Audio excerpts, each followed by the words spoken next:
श्री निशिकांत दुबे जी। धन्यवाद सभापति महोदय। 3-4 मिनट में खत्म करना कठिन काम होता है, पर आप कठिन काम कर सकते हैं। बस 8:30 बजे खत्म आप करूंगा सर।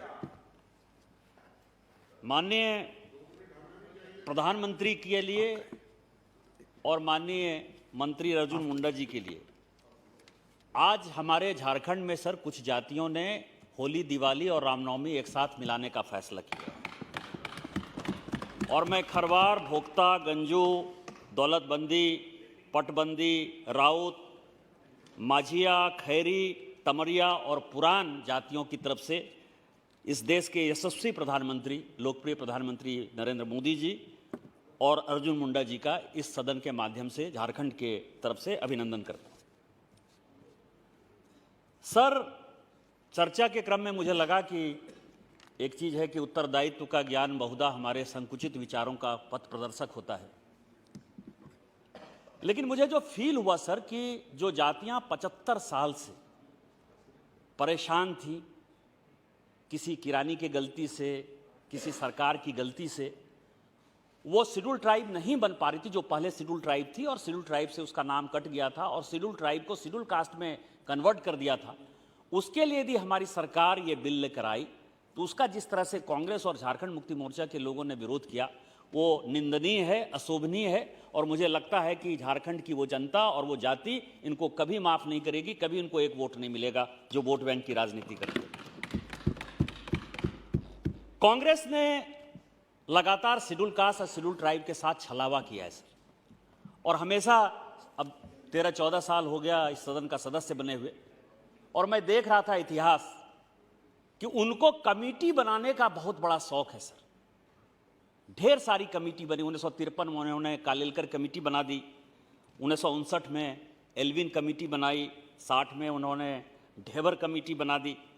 65 में जिसके बारे में कि पिछली बार मुंडा जी जिक्र कर रहे थे लोकुर कमेटी बनाई, फिर सिलू कमेटी आई, भुरिया कमेटी, ढेर सारी कमेटी बनी सर। लेकिन जो सबसे महत्वपूर्ण है कि 2009 में जब मैं सांसद बना तो मैंने लगातार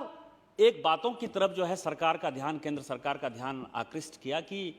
कुछ ऐसी जातियां हैं हमारे यहाँ झारखंड में जिनका कि हिस्टोरिकल ओमिशन है, और ये जितनी कमेटी मैंने देखी, चाहे वो लोकुर कमेटी देखी, चाहे ढेबर कमेटी देखी, चाहे कालेलकर कमेटी जिन्होंने कि इंक्लूजन और एक्सक्लूजन के लिए कमेटी बनाई गई, उसने कोई भी रिकमेंडेशन नहीं किया। लेकिन 1950 के कॉन्स्टिट्यूशन, 1948 में जब ये संविधान पास हुआ सर, 26 नवंबर 1948 को, उसमें जिन जातियों को कि शेड्यूल ट्राइब माना, उसका जब 1950 में नोटिफिकेशन हुआ तो उसका नाम नहीं था,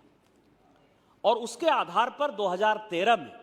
इसी पार्लियामेंट के कारण, पार्लियामेंट की ताकत इतनी है जिसके बारे में कि भर्तृहरि महताब साहब जिक्र कर रहे थे, मेरे हंगामा करने के बाद, पूरी भारतीय जनता पार्टी का आंदोलन करने के बाद, उस वक्त के जो सेक्रेटरी ट्राइबल अफेयर्स थे ऋषिकेश पांडा साहब, उनके नेतृत्व में एक कमेटी बन गई। उस कमेटी में सर, क्योंकि ये काफी कॉम्प्लिकेटेड है और मंत्री जी और पूरी भारत सरकार हमेशा इन चीजों का जिक्र करती है कि एसटी में तभी आएगा जबकि आपका वहां से स्टेट रिकमेंड करे। फिर जो है, जिस तरह रामदयाल मुंडा इंस्टीट्यूट की बात कर रहे थे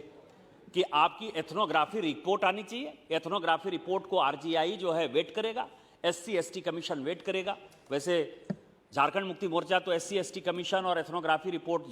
रामेश्वर उरांव जो मंत्री हैं उनके रिकमेंडेशन को भी नहीं मानने को तैयार है। इसीलिए JMM और कांग्रेस में मुझे लगता है कि झारखंड में बड़ी लड़ाई चल रही है और किसी दिन लगता है कि सरकार गिरने ही वाली है सर। लेकिन इसीलिए जो मैं आपको बात कर रहा था सर कि उसमें RGI का भी प्रतिनिधि था, SC/ST का भी प्रतिनिधि था, और उसमें राज्य के भी सारे मेंबर जो है उनको बुलाया गया, और बड़ी ही अच्छी रिपोर्ट जो है 2014 में हमारी सरकार आने के ठीक पहले मई 2014 में वो रिपोर्ट आई सर। और इस रिपोर्ट ने जो कहा, बड़े चौंकाने वाले खुलासे किए। और अभी हेमंत गुप्ता की एक जजमेंट आई है सुप्रीम कोर्ट में, मैं अभी मंत्री जी से बात कर रहा था, दोनों को यदि आप जोड़ेंगे तो दोनों जोड़कर आपको बहुत आश्चर्य होगा सर कि ये जो शेड्यूल ट्राइब है, शेड्यूल ट्राइब ये माना जाता है कि उनका कल्चर अलग है, उनका एरिया अलग है, उनका ट्रेडिशन अलग है, और उस आधार पर हम उनको शेड्यूल ट्राइब का दर्जा देते हैं स्पीकर महोदय। लेकिन मैं आपको बताऊं कि जिस संथाल समाज से विजय हांसदा आते हैं, जहां से संथाल परगना से मैं सांसद हूं, एक उसी रिपोर्ट का पार्ट। सुरेश जी चुप रहिए, अरे बात करने दो ना भाई, बोलते रहिए आप। सभापति महोदय कि उसी हिस्टोरिकल जो कमेटी बनी, ऋषिकेश पांडा की कमेटी की रिपोर्ट, उस ऋषिकेश पांडा की रिपोर्ट में यह कहा गया है सर कि 1810 तक कास्टेयर की एक किताब को कोट किया गया है, जो 1865 से लेकर 1895 तक संथाल परगना में एसडीओ थे, डीएम थे और कमिश्नर थे। उन्होंने यह कहा है सर कि 1810 तक संथाल जो है संथाल परगना में नहीं थे, तो उनको आदिवासी का दर्जा नहीं होना चाहिए। उन्होंने कहा कि संथाल परगना में केवल पहाड़िया थे या खेतौड़ी थे या घटवाल थे, और इसीलिए खेतौड़ी और घटवाल जो आज तक एक्सक्लूडेड हैं, वो हिस्टोरिकल ओमिशन है और वो इसका पार्ट होना चाहिए। और उसी तरह से हेमंत गुप्ता की अभी रिपोर्ट आई है सर सुप्रीम कोर्ट की, वो ये कह रहा है कि 70-75 साल में आजादी के इतने वर्षों के बाद हम लोग बढ़ रहे हैं, आगे बढ़ रहे हैं, विकास हो रहा है, और विकास होने के कारण डिस्प्लेसमेंट हो रहा है। मान लीजिए कि हमारा घर, मान लीजिए बिहार है, हम झारखंड से एमपी हो गए, मेरे बेटे जो है कहीं बाहर चले गए सर, लेकिन वो शेड्यूल ट्राइब हैं और शेड्यूल ट्राइब रहते हैं, शेड्यूल कास्ट हैं, शेड्यूल कास्ट रहते हैं, इस आधार पर उनका ओमिशन नहीं होना चाहिए। और अभी हेमंत गुप्ता की रिपोर्ट, ये जजमेंट जो है अभी मार्च में आई है सर। तो मेरा आपके माध्यम से भारत सरकार से आग्रह है सर, बस 2-3 मिनट में खत्म करूंगा, कि ये न रहो न निराश करो मन को, कुछ काम करो, कुछ काम करो। 13-14 साल हो गए मैं लगातार लड़ाई लड़ रहा हूं।